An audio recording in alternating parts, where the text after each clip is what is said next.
So one of the things I've seen a lot of people talk about is essentially charging their iPhone. And in fact, I hear this talked about a lot, which is charging your iPhone to 100% or charging your iPhone to 80%. Now, the thing I will definitely tell you is that there's pros and cons for each side, and there's built-in little options within the iPhone charging panel that allows you to go and charge your iPhone either up to 100% or limit it to 80%, which I think comes with the iPhone 15 models. I could be mistaken. Now, here's the thing. If you're charging your iPhone every once in a while, at the end of the day, up to 100% and then dying it and charging at the end of the day, realistically speaking, no matter what's going to happen to your iPhone, the lifespan of a typical iPhone is maybe like a couple of years. Within a couple of years, your iPhone battery health is probably going to degrade anywhere from like 15 to 30%, probably within like a 3 to 5 year period. But it not only depends on how you're charging your iPhone, whether it is to 80 or 100%, it also depends on how overheating your iPhone is, if it's always in cold conditions, if you're killing your iPhone all the time and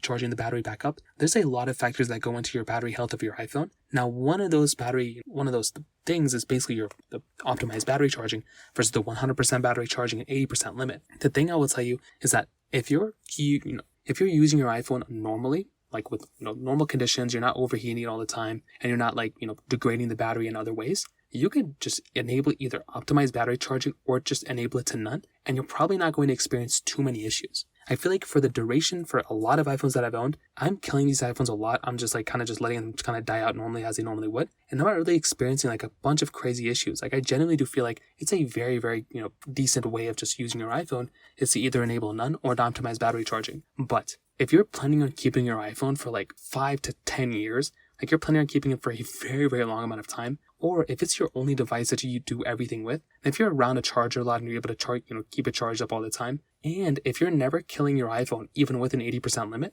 using an 80% limit on your battery is probably going to be one of the best things you can do to reduce the battery aging on your particular iPhone. Now, like I said, this is probably one of the best things you can do to keep your iPhone battery health as strong and as capable as possible for a long period of time. And whenever I'm using an iPhone, I like having my particular device, basically giving me that type of capability. That way I don't have to worry about the battery health of my iPhone constantly being dead or having issues like that. And I do think this in and of itself is a very, very important thing, because when I'm getting through and buying an iPhone, like I said, I plan to keep it for a year or two. I'm not really too worried about if my battery health of my particular iPhone goes down, but I am worried about if my particular battery health of my iPhone goes down, if I'm using that or keeping that particular device for long periods of time. I on my MacBook, I plan on keeping my MacBook for long periods of time. I try to keep that battery health in as good a condition as possible for as long as possible. With this battery, on the other hand, on my iPhone, it may not mean as much to me personally as my MacBook. So that's why I basically enable either optimized battery charging or none. Having an 80% limit, I think, might be overkill for some people, especially if you're planning on keeping your iPhone around, if you're always killing your iPhone when it's already at 100%, if you change your habits to down 80%,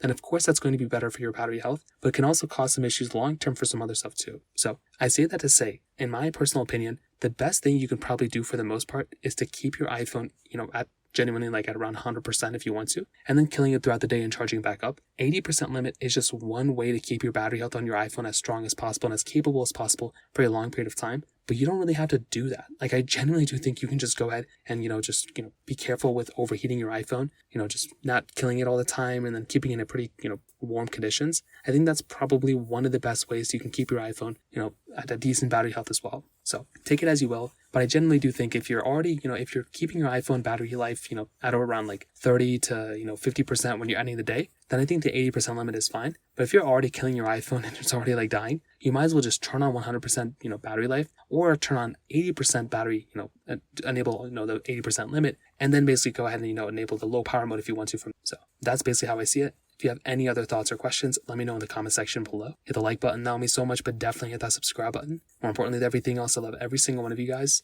Hopefully I'll catch you guys in the next video. Peace out till then.